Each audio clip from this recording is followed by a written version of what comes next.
4 minutos nos separan de las 9 de la mañana. Abrimos la primera entrevista de la jornada. Le damos la bienvenida al profesor de Historia, doctor en Ciencia Política, Camilo López Burián, para echar una mirada de análisis sobre lo que está pasando entre Argentina y España a esta altura. Ya no es una cuestión entre personas. Bienvenido. ¿Qué tal? Hola, ¿cómo están? Gracias por la invitación. Muchas gracias por venir. Bueno, a nivel general, ¿cómo calificarías la escalada que ha tenido esta situación con las declaraciones del presidente Milei a propósito de la esposa del presidente del gobierno de España, Pedro Sánchez?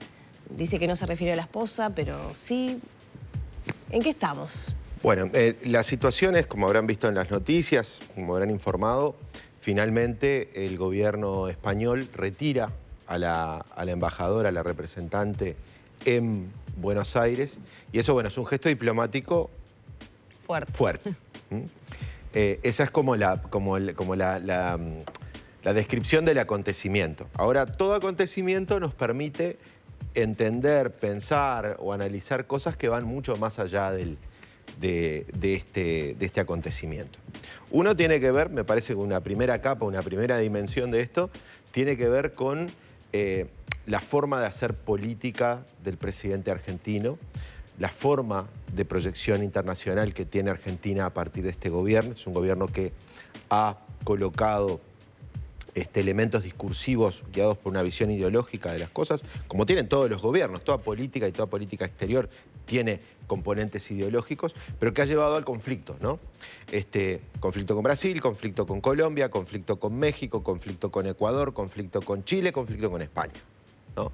Digo para pensar que en una cosecha de medio año es un conjunto no menor de rispideces diplomáticas, y tiene que ver con una forma de hacer política que utiliza una estrategia comunicativa, una forma de decir que la política está hecha también de palabras, tiene impactos, ¿no? Y eso es el uso de algo de lo que estudiamos, este tipo de actores políticos, conocemos como provocación estratégica.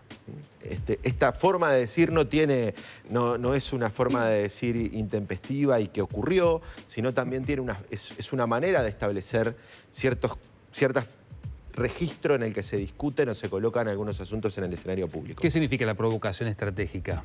Un paso atrás. ¿Por qué usar esta herramienta? ¿Por qué usar esta herramienta? Bueno, Argentina no está bien.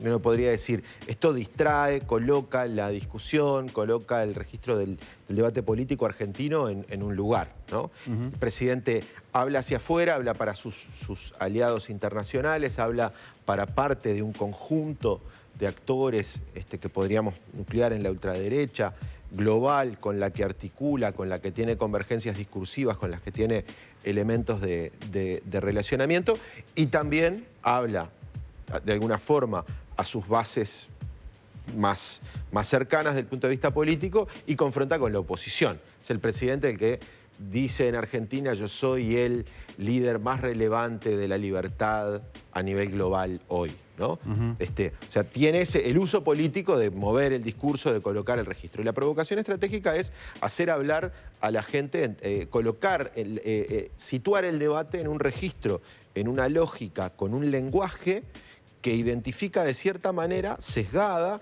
algunas de las consideraciones. Les voy a poner un ejemplo, ¿no?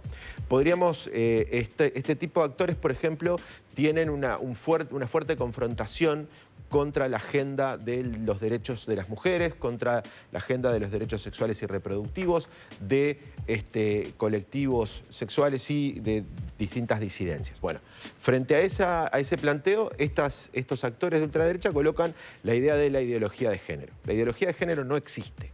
No es un algo sobre lo que debamos discutir. Podemos discutir sobre las agendas, sobre otras cosas.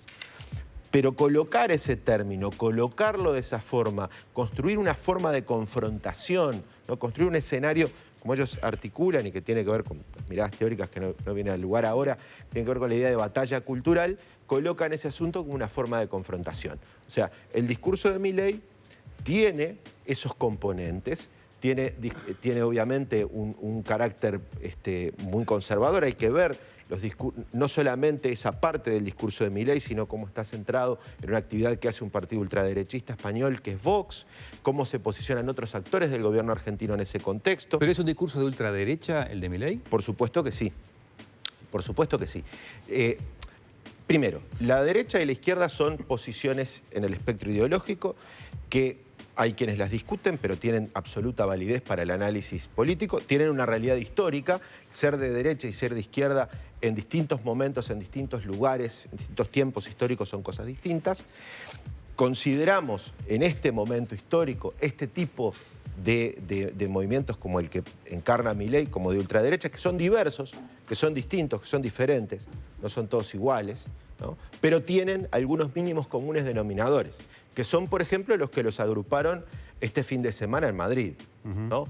Que colocan a alguien que viene, por ejemplo, de la trayectoria de un movimiento que hunde sus raíces en el posfascismo italiano, como es el partido de Giorgia Meloni, ¿no? Que son la derecha radical portuguesa de Llega, con André Ventura, es el líder húngaro Orbán, que transforma y viene transformando a Hungría en un régimen iliberal, con muchos problemas de contrapesos de los poderes del Estado, con una fuerte persecución de la expresión pública, tanto en la prensa como en las universidades con ciertas ideas. Marine Le Pen, que también uno puede encontrar en el conservadurismo francés raíces en un pasado bien particular. Bueno, es parte de esa alianza, ¿no? Donde está José Antonio Cast de Chile también. O sea, es parte de ese grupo. Creo que el asunto es poder categorizarlos, poder entender qué son, pero saber que hay una diversidad muy importante. Ahora, Camilo, sí, vos planteas este discurso de Milei, lo entiendo como una distracción para lo que está pasando realmente en Argentina.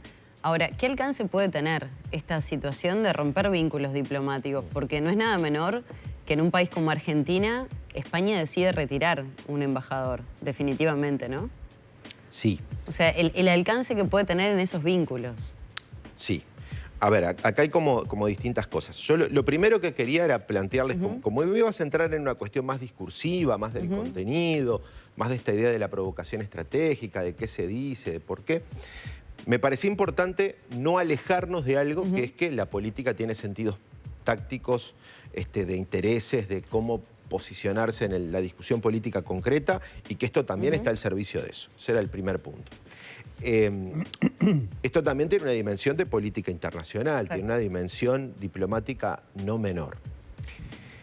Como les decía al inicio, el gesto del retiro de la embajadora de Buenos Aires es un gesto diplomático muy importante, muy duro. O sea, es una reacción fuerte de parte del gobierno español.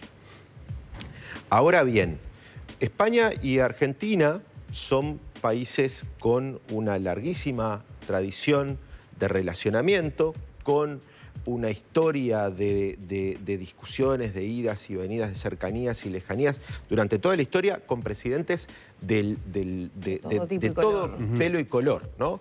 Desde la relación, desde Perón exiliado en la España de Franco, hasta Macri hablándole a los españoles, casi reflejando una idea de dolor por haberse separado de la hispanidad, ¿no? de lo hispánico.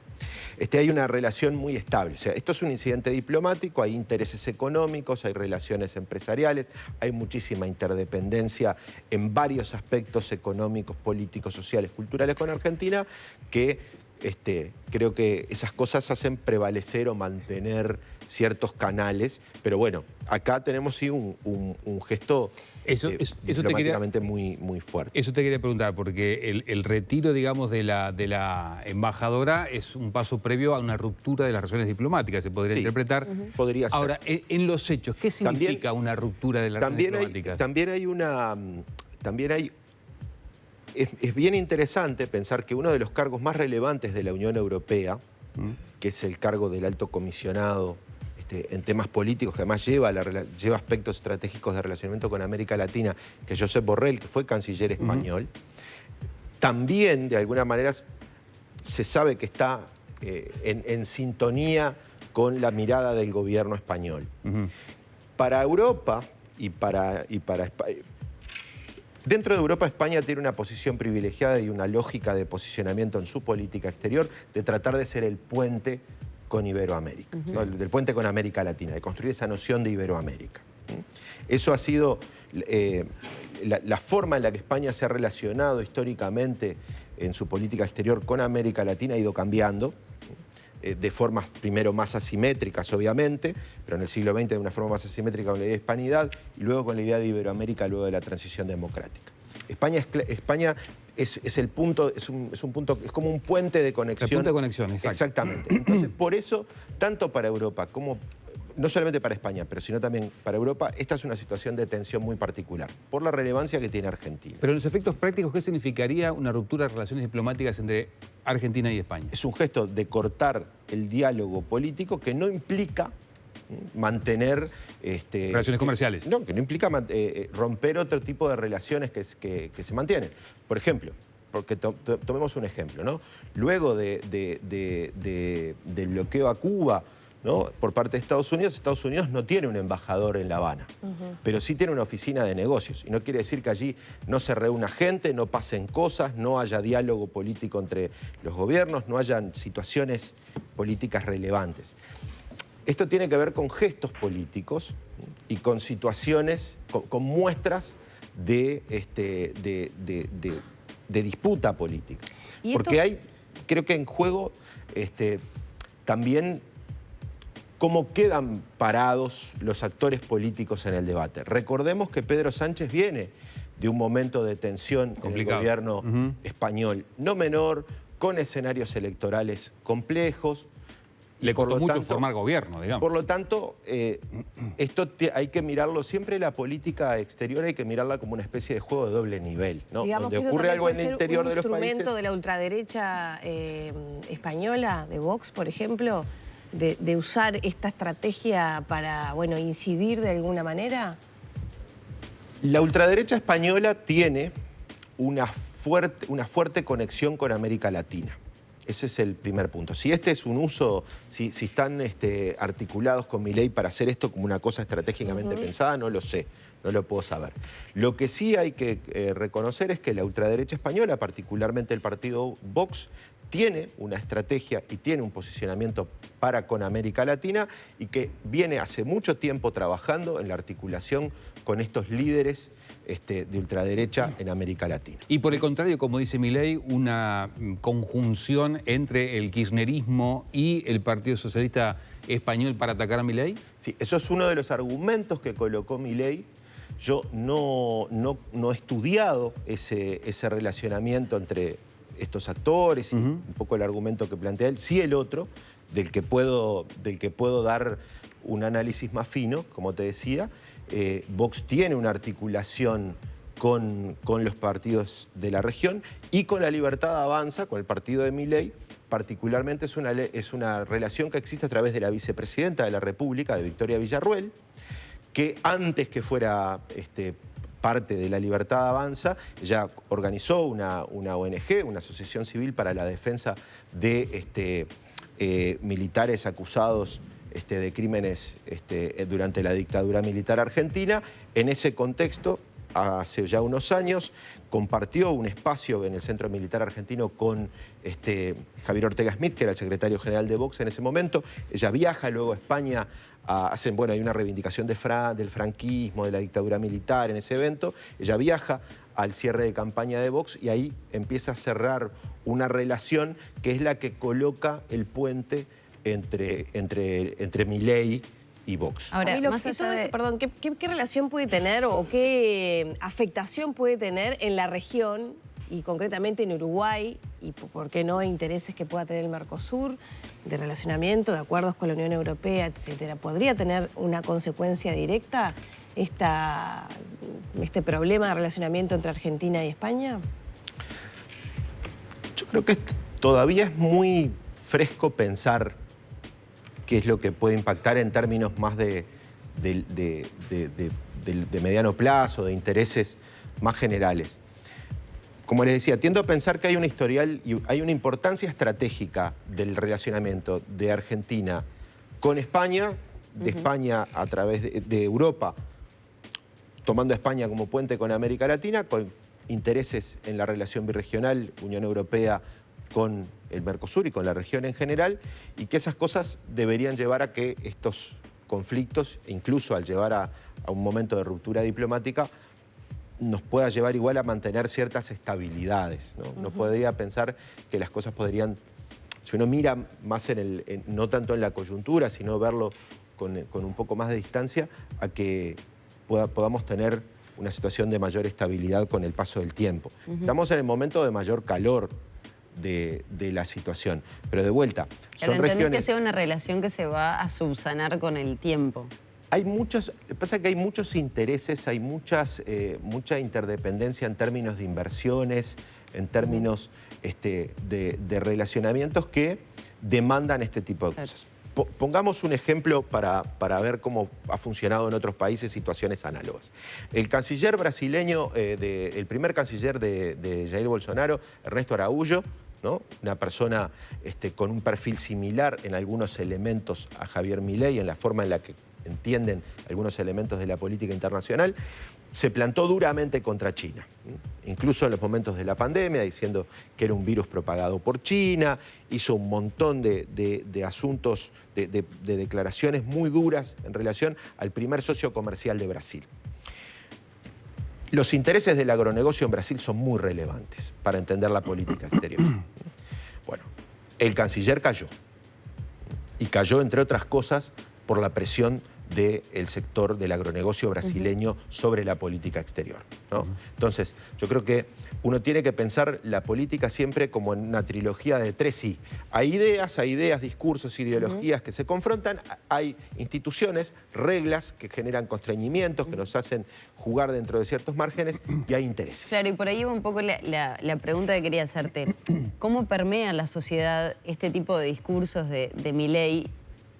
Sobre todo como dejando de lado un poco las formas, los protocolos, la diplomacia, y hablando como no me importa nada y sigo para adelante con mi ideología, más allá de los vínculos que tengo y la investidura que representa ser presidente como de un país como Argentina, teniendo este lazo con España.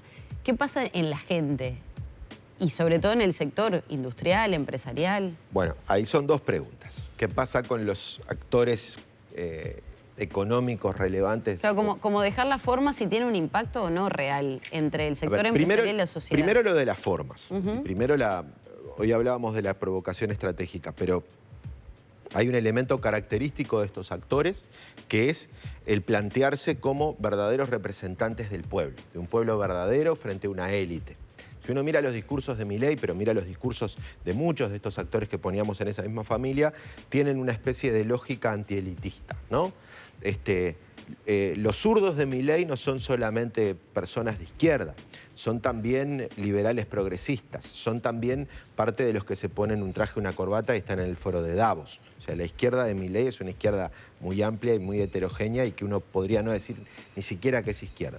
Esa lógica de confrontación de estos actores tiene una clave populista en este sentido, en la clave de yo soy el verdadero representante del pueblo contra esa élite que es corrupta.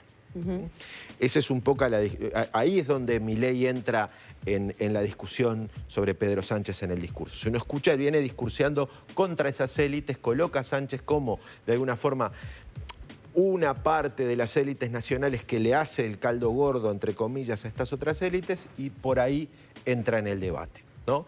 Ese argumento es un argumento que moviliza parte de gente que lo vota, parte de su electorado, que lo que estos liderazgos lo que están haciendo es, a nivel global, en términos muy generales, estamos diciendo esto obviamente porque cada país tiene su particularidad, llevarse el descontento, ¿no? Venimos de un ciclo, hay grandes transformaciones económicas y sociales que han generado insatisfacciones. Y esas insatisfacciones permiten a que emprendedores políticos, en este caso de ultraderecha, logren movilizar electorados insatisfechos.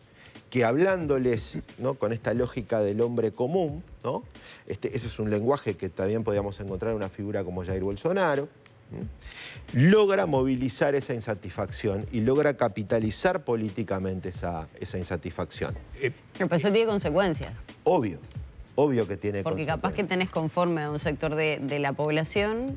Pero no a otros, ¿no? Y a eso iba. Bueno, ahí el asunto es cómo hacemos política. Hacer política implica administrar conflictos, implica construir acuerdos. Bueno, la lógica política de muchos de estos actores es la confrontación, ¿no? ¿Por qué? Porque construyen la idea de la política como conflicto. La política es una cuestión de enemigos. De alguna forma, si uno ve el gran discurso de Vox el fin de semana, por poner en el contexto en el que estaban estas alocuciones, la idea es, Vox nace como respuesta a las amenazas de disgregación de la nación española, a las cosas que ponen en jaque a la posibilidad de España ser. La inmigración, ciertas agendas de derechos que consideramos van contra elementos de la tradición, de elementos que deberían ser de tal o cual manera. Entonces es una lógica de la política como confrontación, ¿no? Y la lógica de la política como confrontación implica que al otro hay que anularlo, ¿no? Implica una lógica política a la que no estamos acostumbradas y acostumbrados en los tiempos, en nuestra modernidad, ¿no? Bueno, habrá que ver entonces cómo progresa todo esto en los próximos días. Muchas gracias. Gracias a ustedes por la invitación. Gracias.